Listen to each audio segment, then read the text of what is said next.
Good evening, everyone. Welcome to the Carolina Weather Group. Happy to have you this evening as we are closing out the 2021 season. It's hard to believe we're in December. And guess what that means? We have our buddy, Jim Cantore from the Weather Channel back joining us for our yearly visit with Jim. And we're going to kind of wrap up the year in weather. And, we always talk about other things. So I hope you'll enjoy our conversation tonight. Jim, thank you so much for joining us tonight. And we'll cut really right to the chase here. 2021, as all years past, has really given us some weather topics to talk about. So just the first opening question, anything really just like stick out in your mind this year that really will be remembered, 2021 will be really remembered by? Ooh, okay. So every birthday I try to plan this ski trip with my buddies that I went to Linden State with. And this past year, there was this little freeze thing in Texas that occurred. So that got abruptly canceled. That absolutely stands out. And I don't mean to make light of it because it was horrible. People lost so much in that. They lost lives, first of all and foremost, but property. Just Texas was totally unprepared for that. And then the debacle with the energy and the roundabout power outages. It was just crazy. But I can't really single that out because certainly you've got that massive heat wave in the Pacific Northwest. And, a lot of times we talk about just United States disasters, but what that did in Southwest Canada and British Columbia and Southwest, the loss of lives up there, just incredible. And then you turn that right around to this fall where they had that massive flood in some of these same towns that had like their hottest temperature ever recorded.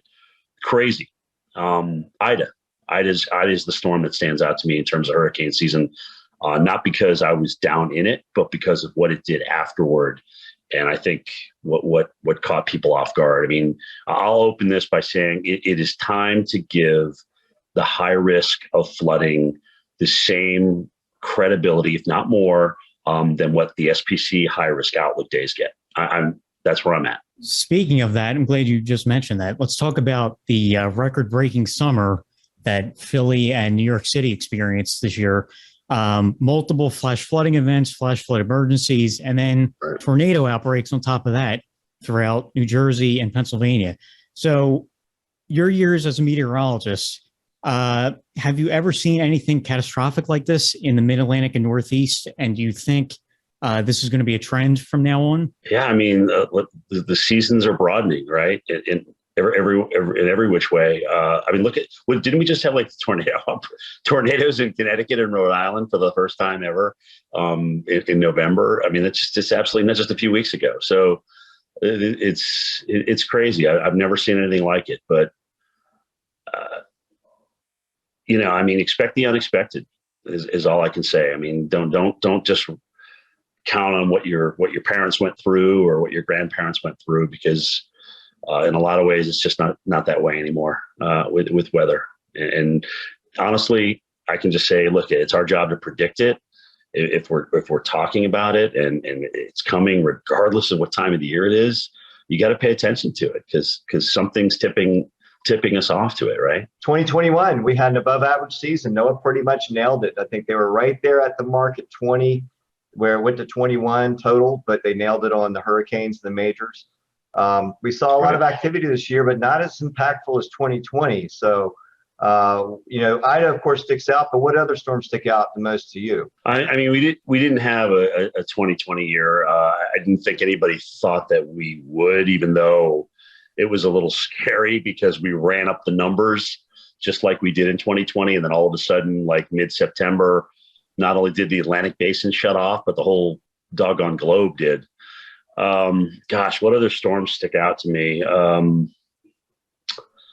did Henri in Narragansett, and it was kind of crazy because when I'm out in the field, I'm hearing about all the programming that we're doing back at the Weather Channel, and I wasn't on at the time, but I heard us take the governor of New York discussing how this was going to be like Sandy. And I was like, oh my God, I absolutely have to come back out and correct him and say that's not the case. I mean, Henri is not going to be in any way, shape, or form like Sandy. So it just kind of occurred to me that, I mean, we got to do something about this. There's National Weather Service offices where when these governors give these news briefings, either they have to be buttoned up, or doggone it, have a National Weather Service meteorologist with you to give a 30-second, here's what's going on. And then you get into all the rationale of what you're going to do with first responders, fire and police, et cetera, shelters. But these kind of briefings and scare tactics is just absolutely unacceptable. I mean, that makes our job so much harder. I mean, think about that. Yeah. We work so hard right. on message, which we're still working on. And oh my God, I mean, I've got Governor Cuomo coming on and say this is going to be like Sandy. I'm like, dude, wow. So I mean, I had to correct him on the air. You had to do it. One interesting thing I thought about Henri is as it went up the coastline and met with an upper low, it's a very similar pattern to what happened over New Jersey is what the 2015 flooding situation in South Carolina did. So you almost saw a similar pattern. I know, with an upper low and a hurricane out in the Atlantic, and it set up, and there was a lot of rainfall from that system overall in that area. I mean, it really came down. Yeah, I mean, it didn't turn out to be a big wind deal, but the rain was big, and of course, then Ida just stands out in so many ways. I was like, oh boy, I hope we don't have another Gulf situation where we get multiple storms that RI into land. And luckily we didn't have that this year, but Ida was pretty bad. It did some damage over that area. It's going to be an interesting post, I think, with Ida when that comes out. And you know what the other one I think is going to be interesting is Wanda. I mean, if that wasn't a tropical something when it came across the Cape, it wasn't Wanda yet, but I was kind of surprised. So we'll see. I mean, we'll see if they make it a Wanda earlier than it actually was. You mentioned, we kind of touched on earlier, the 2021 season had a quick start. Everything got a little bit exciting and woke up, and we were running through names pretty quickly.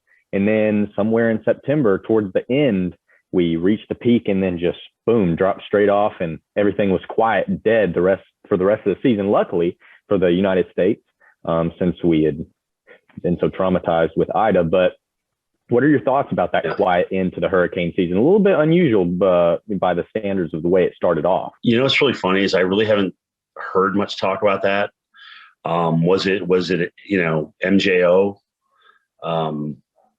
just shutting down for us and not cycling around? I think that probably has a little something to do with it, but I'm really not sure.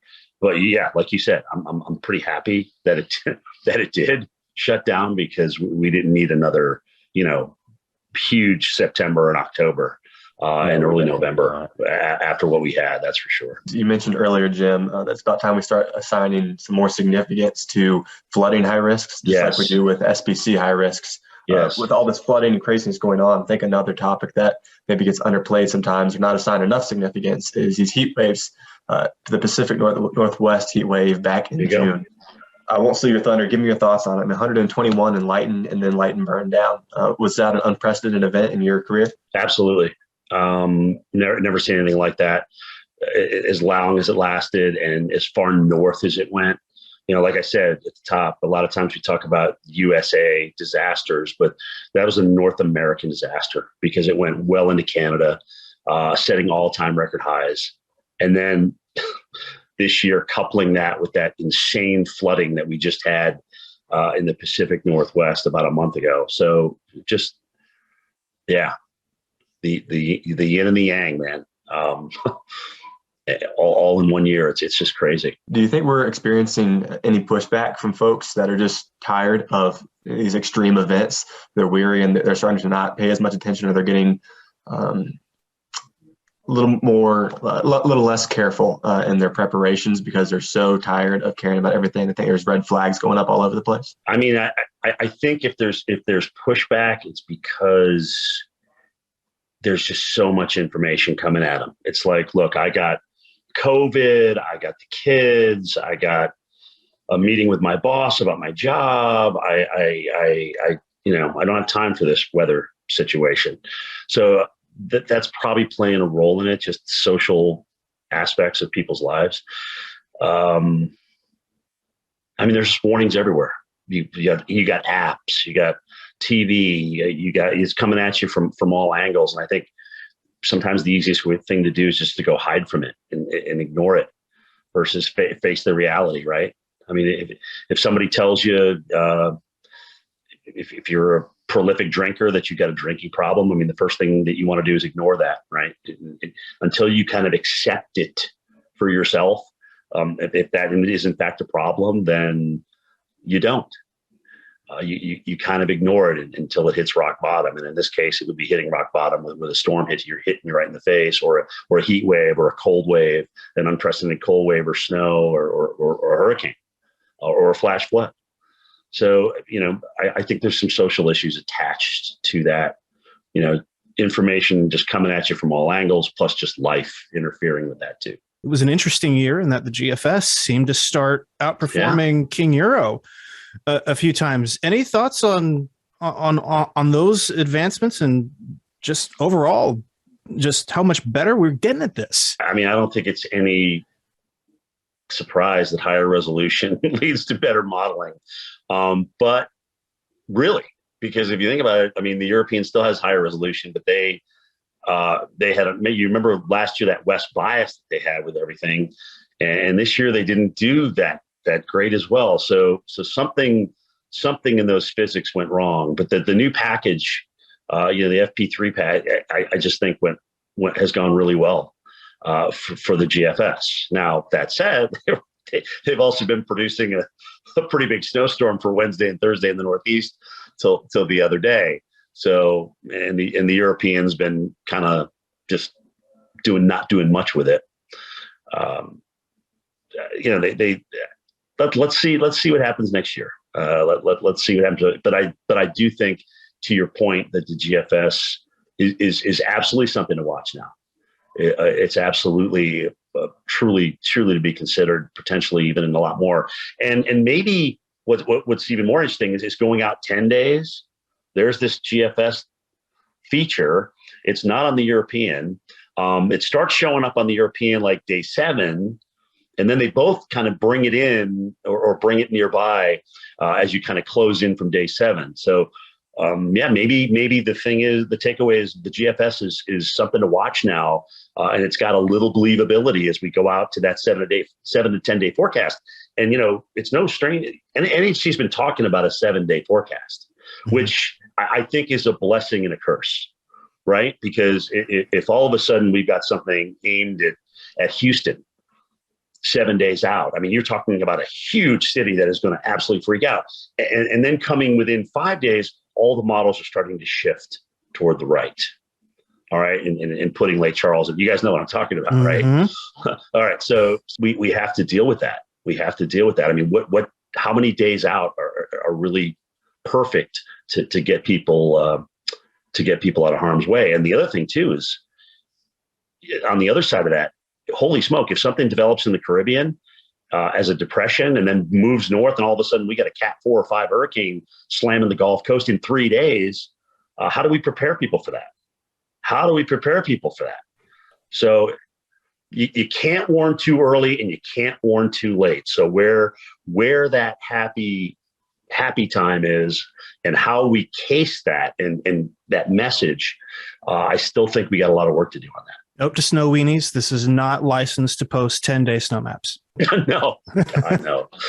Please don't do that. I want to talk about winter weather for a second, but I do have a quick follow-up to Jared there. We talk about all these advancements and the models and everything, and there's so much information out there, and now it's so accessible to anybody, anywhere. Anybody can get a weather model, anybody can look at that stuff and start putting out forecasts on the internet and on social media. And of course, we've seen it happen. So in your opinion, how do we as meteorologists, how do we battle that and kind of cut through all the garbage that's out there, for people who just want to post models and are, modelologists really instead of meteorologists? The great news about Twitter is it's so good at self-correcting, right? I mean, it has for me, and I'll just use myself as if I post a picture that somebody sends me that I trust, That's an older picture that they either didn't look at or research or whatever. And I just post it because I trust them. People will get back to me, hey, Jim, that's an older picture, or that's an old picture. But I think Twitter really, at the end of the day, wants the good to be out there, and it will self-correct very quickly. The week that we're taping this, there was a snow situation in the Northeast. It actually looked like we would get some widespread snow. The GFS was all over it. I thought the European may come around a little bit. It never did. As a matter of fact, the GFS went more toward the European and really made it a non-event for Wednesday and Thursday. But it's easy to kind of go out and just, hey, maybe this is our first widespread snow event. It looks like it may kind of come together, and there's still a little speculation on our behalf. So it's really how you cage it. How do you could this happen? This is something we're watching instead of just firm, hey, this is what's going on. So really, until you're locked in and you have just tremendous confidence in the forecast, I still think it's important that we put the message out there with hey, you know what, we're still there could be some big tweaks to this. But it's something we're watching. Let's talk about winter weather real quick. Of course, because it is December and it's on everybody's minds. And I'm getting messages all the time. When's it going to snow? When's it going to snow? Ooh. And, we've done our winter weather outlook here. And, we talk about being in a double dip La Nina year. And what we did a couple of weeks ago was kind of break that down. And, there's always exceptions to the rule. For instance, in Greensboro, we've had our coldest temperature ever recorded in Greensboro. It was -8 in January of 85. And that was a double dip La Nina year too. But typically, they lend themselves for us being typically warmer, typically a little bit drier. So just talk about your winter weather outlook for the East Coast for this winter. Well, I mean, look at where we started. I mean, it's dried out in the Southeast, right? Until, just a day ago when we got the rain, and we're certainly going to get more rain coming up with these California systems that are going to go west to east. But, last year it was Texas with the cold. And I'm wondering if we're going to get one of those big cold snaps in mid to late winter that sets up over the East Coast. I think that's an absolute possibility. That's certainly not going to be the case in mid-December. It looks like we're going to be in full scale ridging, but there's a lot of amplitude out there. And if it locks up somewhere, somebody's going to either freeze or heat up. And it depends on where that all lands. I think I think Southern California is in trouble. This is that. Regardless of a double dip La Nina, I still don't think the true super wet weather sets up down there. Could they get more rain than last year? Probably. It certainly looks like that they're going to do well in mid-December. But I like to say with La Nina and El Nino, it's not like when you're playing the California Angels, you're only playing Mike Trout. I mean, sometimes Ohtani shows up, and he shows up for days at a time and outperforms Trout. Sometimes other players come through, and that's kind of the way it is with La Nina. There's other features out there that can set up. And that's what we'll have to watch as we get into the meat of this winter. We've talked about some memorable events this 2021 season and the tropics, hurricanes. Let's talk about some memorable severe weather events. I was down here in March. It was a fairly active spring for a stretch. I was down here in March for the March 17th severe weather outbreak and the March 25th severe weather outbreak. Those two high risks in Northeast Mississippi and parts of Northwest Alabama. Me and the other 23,000 students in Mississippi State, we had all eyes to the sky those days. And they were some big events, memorable events coming up. That was the first time I'd been in a high risk by the SPC ever in my life. And we had two in almost a week time span, separate from each other. So what are some memorable severe weather events, not depending on how they verified, that you remember covering this season? Frankly, we don't get sent out as much as we used to. And I think it has a lot to do with COVID and things like that, at least for us as a network right now. But just for me, just kind of stopping for a second and closing my eyes, I'm thinking all the stuff that we had in the Northeast. Rob Macedo is a great friend of mine. He's a Skywarn spotter up there for the National Weather Service in Taunton. And I mean, we were literally texting every other day with severe weather, with hail, with damaging wind into New England. It just seems like it never stopped once it got started. So and we were talking about that a little bit earlier before we came on. So that, I mean, I think that sector has just been hot. We had a lot of these really super strong tornadoes, EF 5s. We haven't had one since Moore, Oklahoma, right? It's been a long time. But some of the ones that we did have been, over the winter. We had the situation in Nashville. We had the situation in southeastern North Carolina. So these were off-season, big severe weather events, and that's what I would be looking for again as we go through this winter is more of these. And that's why I was saying earlier on, don't just think of, okay, well, this is winter, we don't get severe weather in winter. You can't think like that anymore, because we just get a multitude of different severe weather parameters all year round now. I mean, the fire season goes all year. They dried out in Colorado. They dried out in Western North Carolina a couple of weeks ago after what has been a wet period of over a year and a half. And all of a sudden we've got fires, rolling up the hillside. Just this rapid changing weather that we're just going to have to adjust to, and people are going to have to pay attention to. I want to kind of piggyback off that, because there's been a lot of research lately. We know typical tornado alley is the Midwest, but we're starting to see like the Dixie Alley or the Southeast really pick up with tornadoes, even on the East Coast, where it's been relatively quiet along the Midwest. It seems like that might be a shift that's continuing. It's absolutely a trend, like we're seeing in other things like heavy rain and warmer sea surface temperatures in regions. So that is absolutely something we have to watch. And that unfortunately brings a lot of adverse weather into populated areas where, as you know, it's hilly. There's a lot of trees. They're hard to see, and people want verification when there's a tornado warning. So, I think we've done a good job as an enterprise to build people's trust, and we just have to keep doing that. We're seeing more and more wildfires, and kind of going off of what you're just talking about with the enterprise. Like you mentioned, Western North Carolina, and I hate to say a flash drought, but that's kind of what it is another flash drought setup. So we see all the attention on the West Coast, rightfully so, Colorado, here in the Southeast.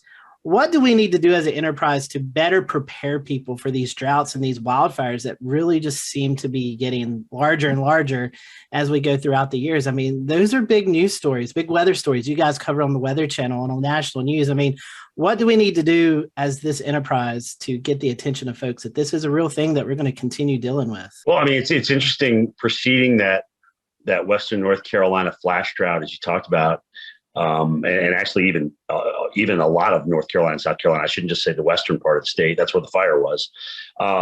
There were some critical fire dates. Okay, and I think making a big deal of that, and maybe finding a way to show that, to say, look, it's been a wet period, and you're probably finding it hard to believe that we're talking about critical fire danger after the wet spring that we had, after the wet summer that we had. But you know what it is? It is really dried out here. And so you just kind of drive home that message. So if something does happen, like was the case in Western North Carolina, people are like, oh yeah, I remember hearing about that from my weather folks. They were talking about that very thing. It's great that you bring that up, because the SPC, obviously they issue the thunderstorm outlooks every day, but they also issue these fire outlooks. Exactly. I'll be the first to say I'm guilty as charged. I don't talk about that as much as I do a severe outlook. So that's a great refresher that we do need to keep these outlooks that they issue. We need to keep those as talking points. And sometimes, especially with fire danger and in the West, I mean, it's just every day they just come out. And especially last year, and sometimes for the Southern Plains or even the Southeast, if it dries out, it just seems like it's there every day, but nothing happens. I think people, when you say this is there, it's almost like I expect something to happen. And if it doesn't happen, I'm not really listening to you, because, well, you said that last week and nothing happened. So I think that's the hardest message to get across, is that, we're remaining dry. There's no chance of rain. And what may make it a bigger fire danger day is this. So the way that you case that, I think is a really big deal. Jim, the questions that we have slated to follow, get to know you a little bit more, explore your career. But before we make that turn, anything else this year that stands out that you wanted to make sure you get in as you look back? This question, we were talking about this a little bit the other day, and I'm almost wondering if people are getting a little sick of us standing out in the weather. It's something I've always done. And, I've made a career out of being in studio and also going out in the field, but it just seems like from some of the harshness from some of the Twitter responses this year that I just think people are kind of getting sick of it. They don't know if it's real or if, just comments of why are they standing out there if it's that bad. If it's that bad and you're evacuating, so I think that's kind of coming around for some reason. And I mean, I've always done it. It's been my job. I mean, one of the things I tell everybody is, look, if I'm going to ask you to evacuate, I want you to go to a safe place and let me go out there and I'll take you through it. I'll show you what happened. Okay. I mean, that's my job. But I mean, you see people that are on, money channels and news channels. And I mean, people that don't really have weather experience that might not know about storm surge and how quick it's going to come up, might not know that you're about to get into the hurricane band and winds are going to increase 2 to 3 times of what they've been. Not to mention the energy that's associated with them. I think there's kind of maybe a perception from the public that it's like, I've kind of had enough of this. Or is that something that's coupled with what's going on with COVID? Look, my life's rough enough. I'm dealing with COVID. I haven't been into the office for 10 months. I don't really feel like watching you guys in a hurricane. I don't know. Just something kind of hit me this year about that. And whether it sticks or not, we'll see. That's really interesting. And I feel like there's a lot to unpack there. Do you feel like it might have anything to do with the media landscape and distrust of information and the way people may be reacting to things? That could be. That's as good as assessment as I could come up with, too. You've got certain people that watch this, you've got certain people that watch that and believe this way. So now is the weather enterprise getting to the point where, well, since we don't really like what you guys stand for, I mean, it's the weather. I mean, we don't really have to pick a side. Okay, the weather's the weather. It's always going to happen. Is it because more climate news is out there and we're sharing that with people? People are picking a side from that versus what we're actually covering in the field. That's a great way of looking. I mean, that's a great way of at least starting the dissection of what's going on here. But it's just something I've noticed, whether it's true or not or really happening. I don't know, but I just feel like people they just kind of have had it with us being out there. I always felt like weather was different than politics or sports, where people picked a side because, like you said, weather is weather. And now it seems like that's maybe not the case. Yeah, but we have to bring climate into it. We have to talk about these things because in some cases it's driving some of the weather. So you can't really ignore that. So whether all of a sudden, if you bring that in, you're being blamed for bringing that in or being labeled as choosing a side, I don't know. But I think that's an interesting way to look at it for sure. As a meteorologist that works in a newsroom every day, and we have these major weather events that come through, whether they're hurricanes or whether we have, a huge tornado day. And we talk about, are people getting sick of seeing the reporters out in the weather? I've always wondered, are we doing ourselves an injustice by sending reporters and news reporters into that when they don't, honestly, news reporters don't know a thing about weather. They're just out there to get the story and figure out how the people have prepared and done this and done that. So are we selling ourselves short by not sending a meteorologist out there with a reporter to really educate people and to really drive the weather portion of that home? Or are we just out there telling people how people have prepared and this store is boarded up and so on and so forth? I certainly think so. I mean, if you asked me to talk about what I thought NVIDIA stock was going to do over the next 6 to 12 months, I'd be at a loss for words. I mean, that's not my expertise. I'd be like, I got to find Kramer. I got to get Kramer on here to tell me. but it's in that same genre. I mean, when you're out there just reporting on the weather, I mean, it's one thing, being in it, but when people see stuff flying around at you or coming at you, and especially if you don't really know what's about to happen as a reporter, I mean, I think that's kind of building a little bit of, gosh, what are they doing out there? What are they doing out there? Why are they out there? If you were just starting your career today and you came through college recently, do you think you would land on the same career track you're on now, Jim Cantore of the Weather Channel, or do you think you'd end up being Jim Cantore, the YouTube star? When I started at the Weather Channel at 22 years old, there was a lot for me to learn, and I'm still learning today. When I was surrounding myself with guys like John Hope and Mark Mancuso and Bill Keneally and Bruce Edwards and Bill Shue, I mean, the early folks at the Weather Channel, I mean, I was just like a sponge and absorbing that information. And that certainly, I think, helped me get to where I am without question. Having to learn from those guys, especially from a broadcast standpoint, because, we're broadcasting so much on the Weather Channel. Schwartz and I sat down one time and figured out when we did a 4-hour shift, we were on like 25 minutes of that hour. So, I mean, there's 100 minutes, if you will, of talking, and you have to fill that with something. So that's a lot, and that's going to get you built up to speed in a hurry. But I mean, I look at where we are, guys. We've got Fox Weather, we've got Weather Channel, we've got AccuWeather, we've got Weather Nation, and then why ever all those networks are out there, I'm not going to speculate on that. But we have all these, national television networks, because the people that are starting them up know that they can make money on them. Okay. There's weather, there's money in weather. And B, I just think there's a desire for more weather information out there and the delivery of it at all times in the day.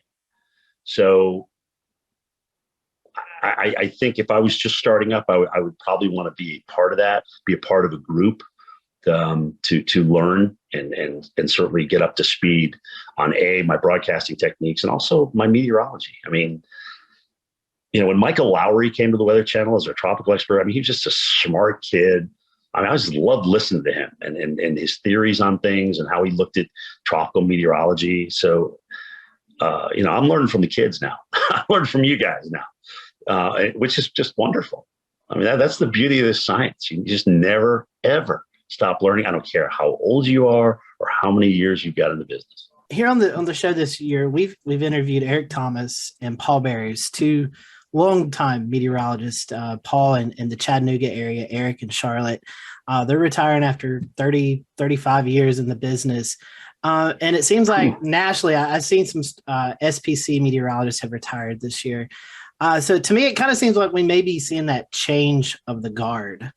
So my question to you, Jim, being in this industry for so long, what would you tell folks who say, hey, that's my weather person, that's who I trust? What would you say to those folks who are now, trying to find their new meteorologist they like to follow? And B, what would you ask or what would you tell future meteorologists like Dylan and Evan who are coming in through college right now? What advice would you give to them? Be true to yourself. I mean, why are you doing it? Ask yourself that question. Are you doing it to really be a good forecaster and save lives and be a service for people?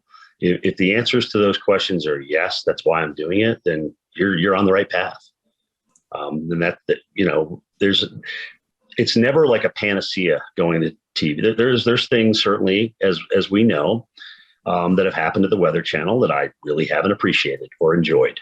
There's been times where it's been tough to be here, but I love what I do.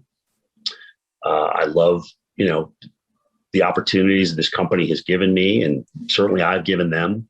So it's just like a marriage. You go through some tough times, right? And you kind of stick with it. But again, you go back to those questions. Why am I doing this? Do I really want to help people? Do I want to learn and show people what I'm coming to look at when I come to this forecast for snow or a hurricane or a tornado outbreak? Do I want to, let them feel what I'm feeling? And if it's all yes to that, then just point them and go. Point them and go.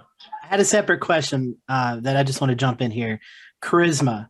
You can know all the weather knowledge, from here to wherever, but you got to have that charisma, and people got to be able to see that, I believe. Yeah, it's a performance, guys. It's all about eyeballs. You're absolutely right. I mean, you have to sell it.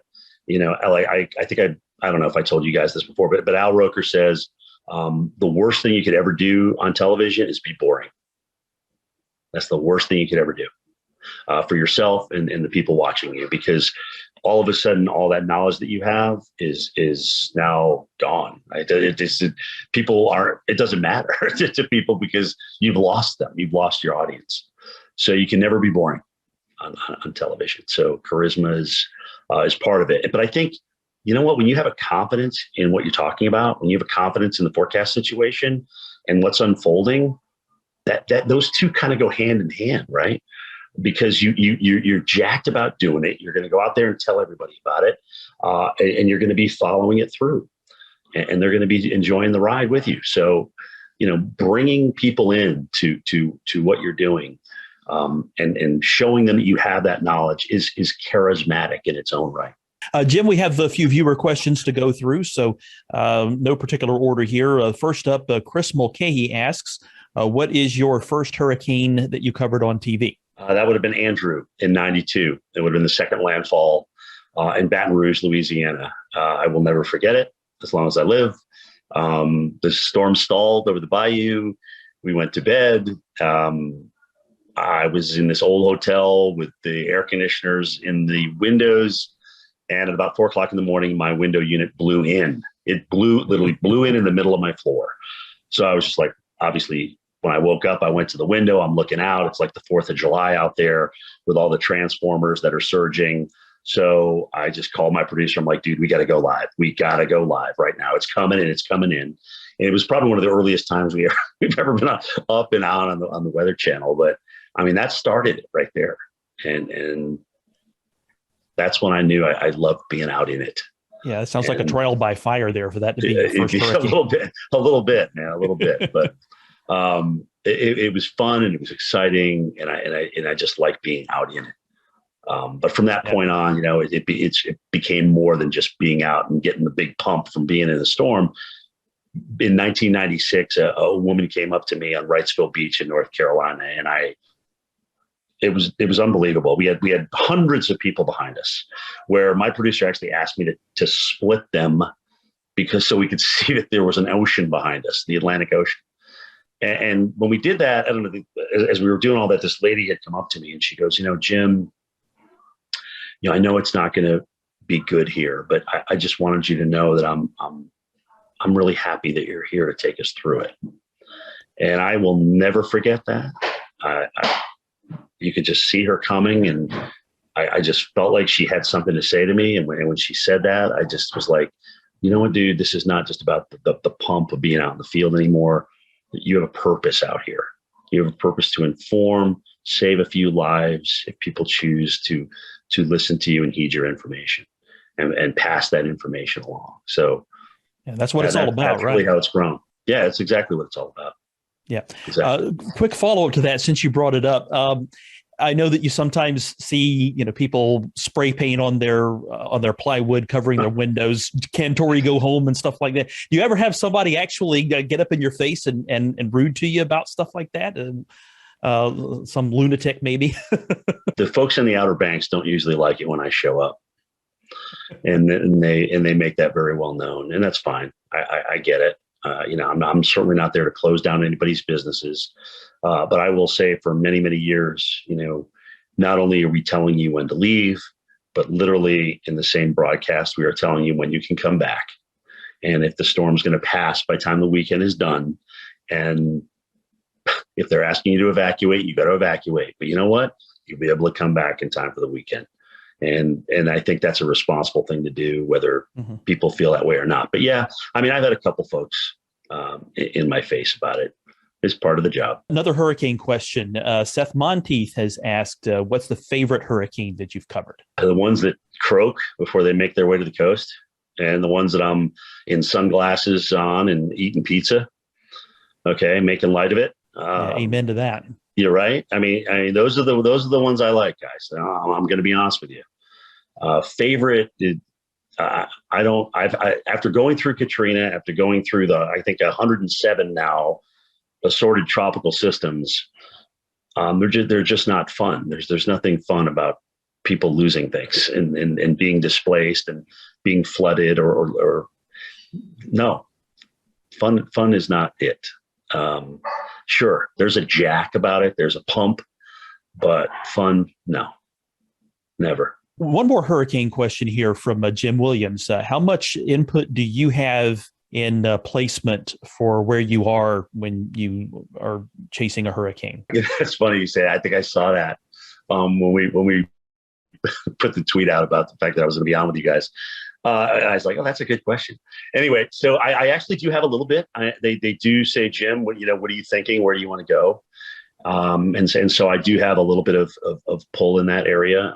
There is a propensity to kind of get me into the worst of it. It's where I want to be. It's where people expect me to be.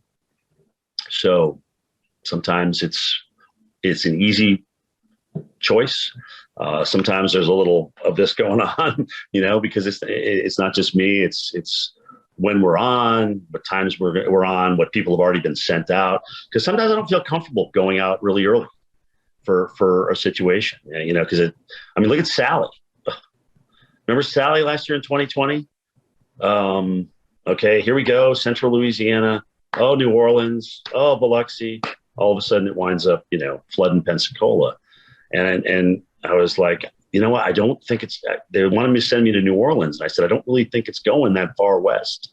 Everything's trending east. But they're like, Jim, we need you in New Orleans. All right. So I went.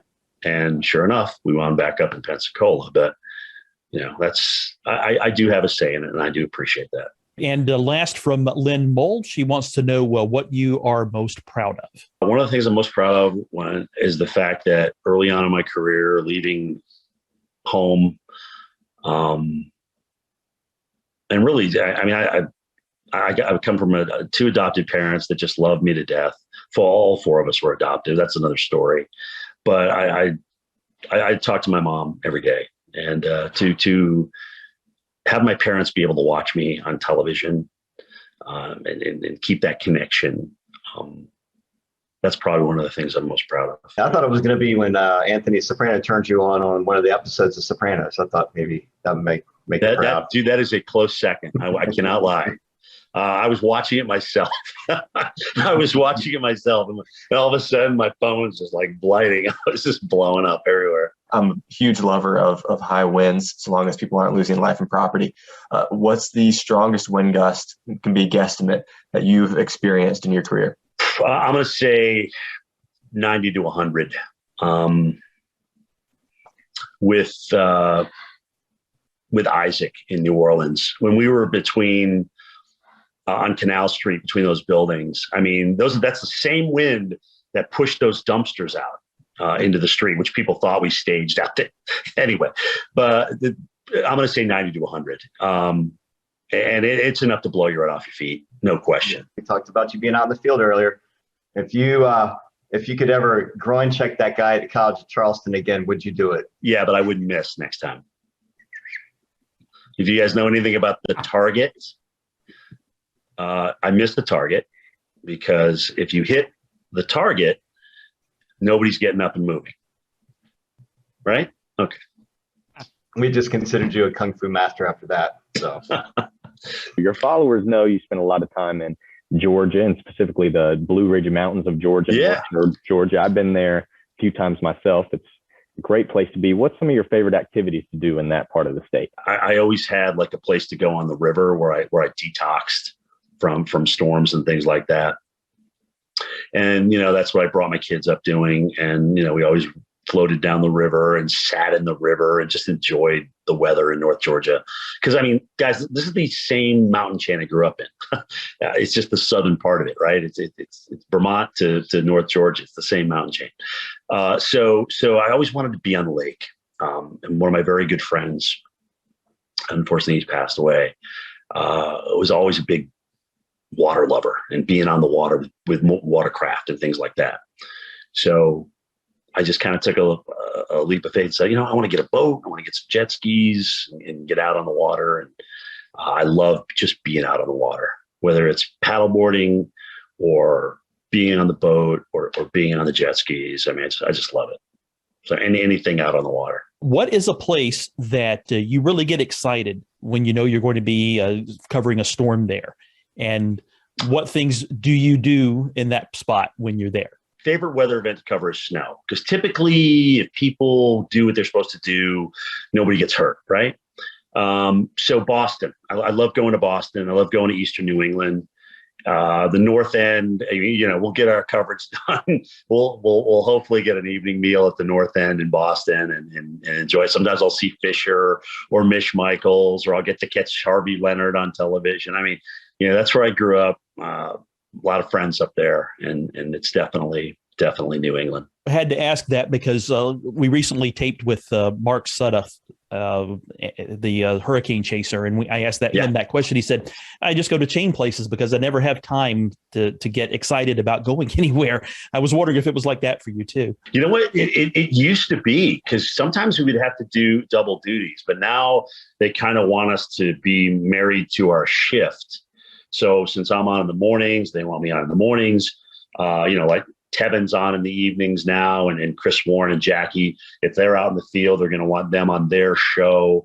So it's gone from just doing live shots every half hour to now anchoring our shows from the field. So, it's a lot different going on every half hour and splitting the shifts than doing 4 to 6 hours straight, actually anchoring a show in the morning. It's a little bit more exhausting. So they play it that way now, and that's fine. That's all good. Jim, you have been very gracious with your time with us over the past several years, and I can't believe it has taken us this long to ask, what is the story with the cars and the footballs behind you? Oh my gosh. Yeah. The footballs, there used to be this thing in Atlanta called the Super Show, which was everything to do with sports. Everything. And so a lot of my collectibles in sports have come from that. So, Tony Dorsett's, we got, what's his name? Taylor from the Giants. His first name, Brett Favre, who I met a couple of times. He's awesome. They made me sign one. The cars are actually, they've got Yankees on them. All right. You guys see that? These are all cars that have had, Yankees have sponsored at some point. I love dragsters. I love I just love dragsters, watching dragsters. So that's really it. I just thought diecast was cool. So that's pretty much the story. I know Tim Buckley and Jack Kendrick was wanting to know about that. So a lot of people was curious about that. So I'm going to kind of piggyback off that, Jim, and ask you, do you play any sports? And you just kind of talked a little bit throughout the show about baseball and football and racing and stuff. So do you play any sports, and what's your favorite sports to watch and favorite teams? When I can, I like to get into the golf. I still love to ski. Like I said, a lot of times on the watercraft these days. I loved softball. I used to play a lot of competitive softball, but this little thing called the rotator cuff doesn't work very well anymore. If there's something I can do to get back into that, I totally would. Is it an operation or whatever? I have to think about that. But I'd love to play again before I can't really play anymore. So yeah, and plus, I just love being outside, walking, running, doing a little time in the gym. Not as much as I used to, but just got to stay in shape, man. A huge Yankees fan. Who else? Huge Yankees fan. Ridiculous. This lockout is not making me happy. All right. Hopefully by the time you guys show this show, it's over. Where's the best barbecue you've ever had? Oh my God, dude. That's a great question. All right. So every October, God bless Jack Daniels. God bless Jack Daniels. They asked me to come judge the Invitational. All right. So this is the best of the best. There are countries, foreign countries represented in this. You have to have won some contest in the United States to be a participant in this. So the best barbecue, the best brisket, the best ribs, the best desserts I've ever had in my entire life are at this Jack Daniel's Invitational, which occurs every year up there in beautiful Lynchburg, Tennessee. And saying that I can't even eat other barbecue now. I can't. Wow. It's otherworldly. Christian, I want to know: are you team vinegar or team tomato? Oh gosh, it's got to be tomato based. I mean, it's got to be tomato. My vinegar heart there kind of hurts. Oh, did I hurt you there? I'm sorry. I'm gonna wait a little while. When was the last time you hand analyzed a weather map? You know what's fun? Every once in a while, you'll see a tweet where I've taken the GR Earth and I've kind of outlined so not hand analyzed. I know what you're talking about, with Isobar analysis, but basically the 80-degree temperature line or the 70-degree isodrosotherm, if that, you know what I mean, the line of dew point. So, I mean, I'll do that a lot of times in the summer. Sometimes in the winter, like look at how far the cold air reaches into the south. All these temperatures are below 32. So, I get a little bit of that action. But in terms of true sit down, isobaric analysis, who the best is at that is Carbon. Greg Carbon. Mm-hmm. I mean, he's got the colored pencils. He's the best. He still does. Jim, as of this recording, it's December 7th. So as I'm closing out here, it's been 1,093 days since you visited us in Boone, North Carolina with the big snowstorm. That was the last snow event that we've had, big snow event we've had in all of North Carolina, honestly. So we hope that we see you back here real soon. You said you like to come back and see snow. So we hope that you'll be in our neck of the woods real soon. So when you guys are hearing this podcast, it's probably going to be 1,093 plus a day since we've had that big snowfall, but we can't wait to have you back here in the Carolinas covering some snowfall. Any reason to bring back the Boone stick, and I'm there. I'm there. We're ready for it. We are ready to have you back. We're welcome. We're ready for open arms to have you back covering some snow. So, Jim, thank you so much for joining us. We can follow you on Twitter and Facebook and Instagram, and be sure to check Jim out on the Weather Channel. From all of us here, Jim, Merry Christmas. Thank you for joining us. Yeah, Merry Christmas, guys. Happy New Year. And thank you all for watching the Carolina Weather Group. We'll see you back next year, 2022, with an all-new episode.